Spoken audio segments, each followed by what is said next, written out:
5-minute music. So if you're watching this, you're probably a beginning string musician, and you've just stumbled across some weird symbols in your music, and you don't really know what they mean. These symbols are upbow and downbow symbols, and they're a really important part of what we do. So let's learn how to tell the difference between the two. So you might have noticed that when you move the bow, there's only 2 ways that you can move it, like this and like this.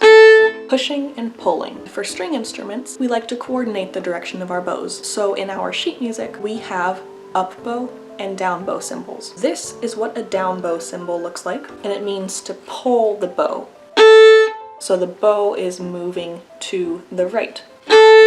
And we also have this symbol, which means upbow. So the bow is moving to the left, and I'm pushing the bow rather than pulling the bow. In a lot of the music that we're going to be learning in the next few lessons, we'll start down bows in the lower half by the frog, and it might help to remember that the downbow symbol looks a lot like a frog. And a lot of the up bows that we do will start in the upper half, and the upbow symbol kind of looks like the tip of the bow. So you can associate downbow with going like this with the bow, and upbow with going like this. A final thing that might help you remember is that when we do a downbow, we're moving closer to the ground. We are literally moving down. And when we do an upbow, we're moving up. So when you see this symbol in your music, your bow should go like this.